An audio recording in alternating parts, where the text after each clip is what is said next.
Dans le Ham Israël, après la guerre de Midian, les soldats qui ont fait le plus la guerre étaient la tribu de Reuven et Gad.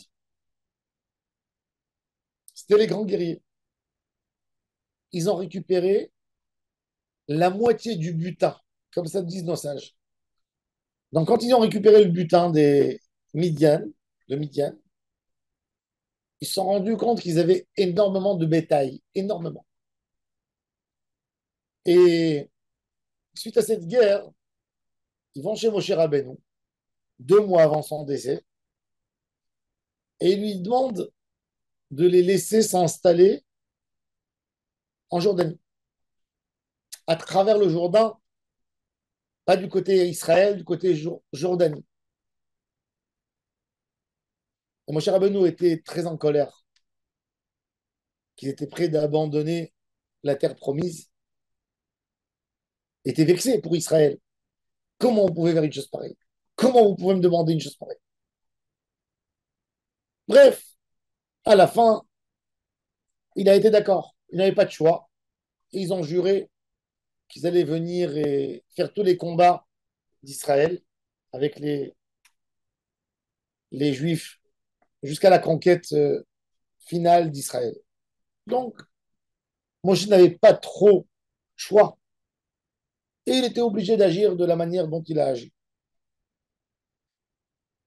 Mais dans les paroles de Moshe Rabbeinu, on voit une critique et une peine très profonde. Elle dit que quand les enfants de Réhouven se sont approchés pour demander de rester, de s'installer à travers le Jourdain en Jordanie, et ils ont dit comme ça. On demande, s'il te plaît, les villes de Hatro, Divon, Yazer, Nimra, Heshbon, Elale, Sheva, Sevam, Nevo, Béon, tout cela, si on te plaît, on n'a pas besoin de recevoir en Israël. Récupère le terrain, le territoire d'Israël, donne-le aux tribus, agrandis-leur leur part. Nous, on n'a pas envie. On veut rester ici. Yutan Haaretz Azot, ils disent on a beaucoup d'animaux, on a besoin. Et mon cher Abbé, quand il leur parle, ils ont dit Guide Rotson, on a besoin de protéger le butin qu'on a pris, nos animaux, et d'installer, de faire des villes pour nos familles. Mon cher Abbé, il leur a dit ok, je suis d'accord, mais allez, construisez des villes pour vos enfants, et après, faites des écuries, des fermes pour vos animaux. Eux, ils ont mis en priorité leur argent. Et mon cher Rabbeinu, il leur a dit, attendez, la priorité, c'est les enfants. C'est vos femmes. Qu'est-ce que vous êtes en train de raconter? Dans la vie d'un homme, peu importe ce que tu fais, le plus important sont tes priorités. Quelle est ta priorité dans ta vie? Il y a un homme, que sa priorité, un homme ou une femme, leur priorité, c'est le job, c'est la carrière, c'est l'argent, c'est le succès. Et pour ça, ils seront prêts de sacrifier leur famille. C'est sûr que quand tu leur dis, tu es prêt de sacrifier ta famille pour ta carrière, non, ma famille, ça passe avant tout. Mais dans sa volonté, oui. Quand une femme, elle sait qu'elle a envie d'une grande carrière et pour avoir une carrière, c'est de prendre les enfants à 7 heures du matin, de les mettre chez la nounou et de les récupérer à 5 heures de l'après-midi et de les faire coucher, de ne pas passer des moments de qualité avec eux. Ça, c'est une femme qui a décidé de mettre sa carrière en priorité, ses enfants secondaires, son mari secondaire. Elle a beau à fêter des anniversaires, d'acheter des cadeaux, de sortir en week-end avec les enfants, c'est pas sincère. Il n'y a pas de priorité, il n'y a pas un ordre. Il n'y a pas un ordre. Et la Torah reproche aux enfants de Reuven, de Gad et la moitié de la tribu de Ménaché le manque de la priorité. Ce manque de priorité leur a fait beaucoup de mal. Des fois, tu te dis, oui, oui, absolument, je veux une carrière, mais le jour où j'aurai de l'argent, je vais arrêter, je vais m'occuper bien de mes enfants. Il faut savoir qu'il y a des moments où on perd pour toute la vie. Ton fils, quand tu finiras ta carrière, il aura 20 ans. Tu ne pourras plus l'embrasser, t'affoler de ses dessins qu'il a fait quand il avait 3 ans. Tu ne pourras plus t'asseoir avec lui, le prendre dans tes bras, lui chanter avant qu'il s'endorme. Tu ne pourras plus rigoler avec lui et le balancer dans la balançoire et de t'affoler avec lui. Ça n'a pas de prix. Ça n'a pas de prix. Combien de fois des gens tirent les problèmes que leurs parents leur ont mis? Parce que quand on éduque nos enfants, le tout d'abord dans l'éducation, c'est l'ordre de nos priorités. Quand pour un homme, sa priorité, c'est la Avodat Hashem, c'est la plus grande des choses qu'il peut transmettre à ses enfants. Quand pour un homme, l'ordre des priorités, c'est sa famille, sont les valeurs, ben, il a donné à ses enfants la plus belle des éducations, c'est ses valeurs. La priorité, c'est la famille. Et mon cher Rabbeinu a beaucoup en voulu Am Israël, a beaucoup en voulu les enfants de Gad, de Réhouven et de la moitié de la tribu de Ménaché, dans cet ordre de priorité tordu qu'ils avaient que de faire de l'argent, que de faire une carrière, que de s'enrichir. Le Talmud nous raconte que quand Moshe Rabbeinu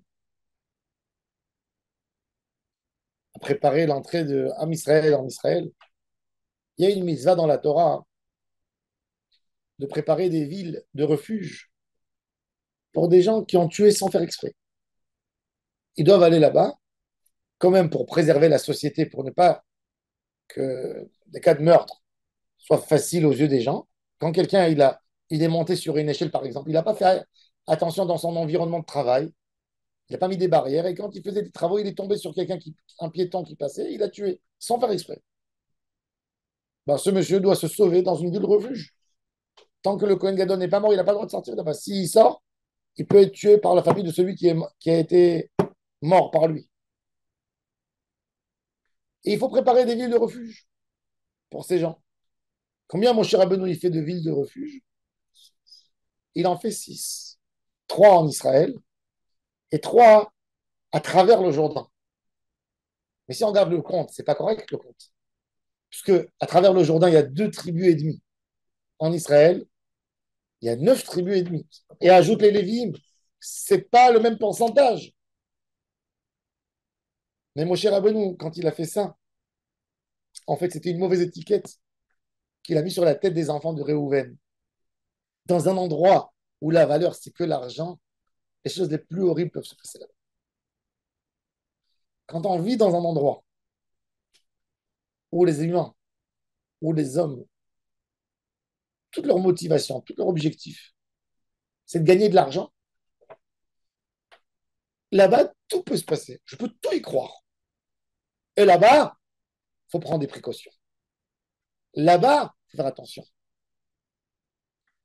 Pareil, Abraham Avinu, quand il arrive en Égypte, quand il était en Israël, il n'avait pas peur de cacher Sarah. Pourquoi il n'avait pas peur de cacher Sarah? Parce que le Midrash nous dit qu'Abraham Avinu, Kadosh Baruch Hu lui a dit, tu quitteras ton terrain, ton pays, et tu iras dans une terre où je vais te promise. Abraham Avinu, d'où il savait? Il avançait, mais il avait une boussole. Abraham Avinu, comme un homme qui a fait des recherches, sur la vie, comme un grand philosophe, un homme qui cherchait le sens de la vie. Quand il arrivait dans un endroit où il voyait qu'il y avait trop de maisons de café, trop de restos, trop de cinéma, trop de loisirs, il disait, c'est pas une vraie société. C'est pas une vraie société. C'est pas une société dévouée. Vous savez, ma mère, que Dieu lui envoie une guérison, elle est dans un hôpital pour se remettre. Et il y a une partie de l'hôpital qui est une maison de retraite. Et ma mère m'a dit avec beaucoup de peine, tu sais, mon fils, il n'y a pas d'arabe ici. Il n'y a pas d'arabe dans la maison de retraite. Tu sais pourquoi? Parce qu'ils sont gardés par leur famille.